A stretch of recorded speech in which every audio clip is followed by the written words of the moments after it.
Joining us live this morning is the Deputy Opposition Leader, Ted O'Brien. We do have the connection now, Ted. Good to see you this morning. So, to cauterise the wound, does Jacinta Price need to apologise? Look, I think what's most important here is that the Indian diaspora know that they are an integral part of Australia and that from the Liberal Party's perspective, we value them and we thank them for joining the Australian family. Them being part of our country only makes us stronger. When it comes to Senator Price's comments, she has expressed regret. She has corrected and clarified her statement. I think what's really important here, Pete, is people speak with authenticity. You need to speak from the heart and you need to be yourself. And I have to say, Senator Price is one of those people who is absolutely authentic. If she does wish to say more on this issue, she will. And she needs to use her own form of words. But the big message that I want to send to all Australians, but in particular to Indian Australians, is that we have to be united as one nation. And politics is one thing, but what's most important is our unity as we anchor to a shared set of values. And those values, whether it be of the importance of the family, the importance of small business, the importance of freedom of opportunity, are values that the Indian Australian community understand better than most. But would an apology help all of that? Is it that simple? I mean, if she does, this story goes away, does it not? Well, Pete, you're probably better placed than I when it comes to media commentary and stories. But so, would that be okay? Let me reframe make your own judgment. Would it be your preference that she does? What's important is whether it be Senator Price, whether it be me, whether it be any of my colleagues or indeed the Labor Party, people speak from the heart and they do so with authenticity. Okay.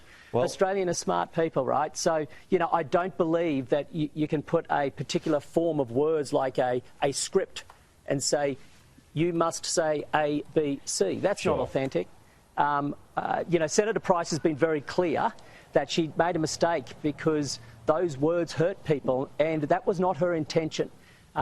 Indeed, I believe as a Liberal that the values of the Liberal Party are in fact the values of Australia and are the values of the Indian community here in Australia. But, I mean, Julian Leeser, he's apologised. Tim Wilson did as much on this program yesterday to a point anyway. I mean, do you feel like you need to join that pack and apologise on Jacinta Price's behalf?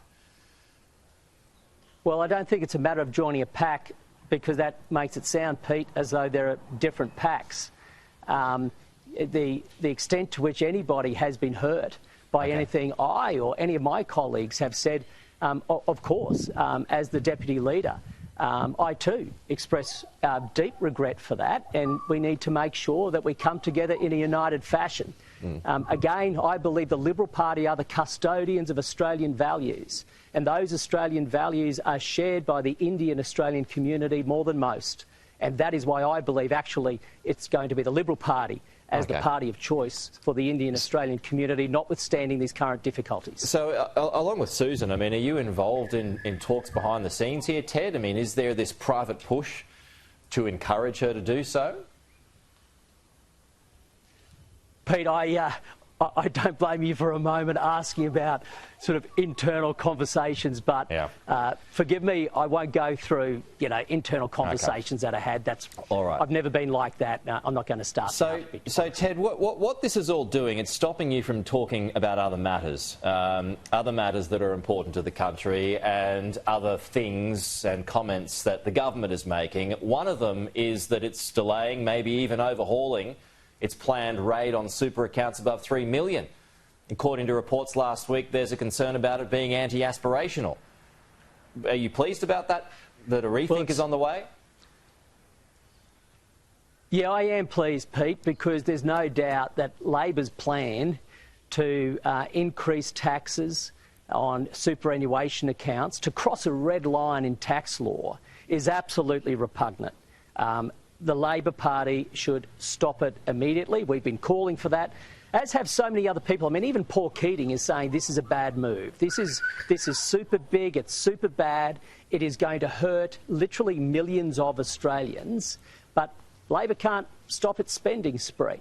And therefore, as it runs out of money, it's coming after the money of the Australian people. It's doing that through record levels of debt and trying to find new ways of taxing people.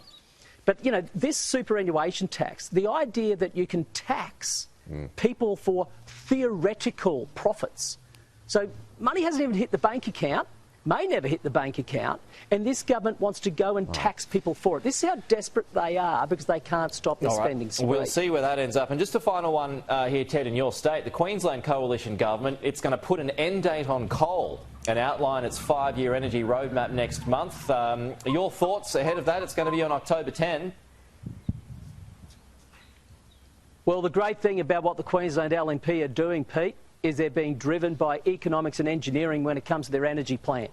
This is a stark difference from the federal Labor government, which is completely ideologically driven. And what I've heard the Queensland government say is they believe we need more gas. Coal should not be closed prematurely, but we need to give the market certainty. And, of course, we do need to have renewables as part of a balanced energy mix. To me, it's driven by engineering and economics, as policy should be. All right. So that's on October 10. That'll be an interesting day. That one, Ted O'Brien, good to see you this morning. Thank you so much.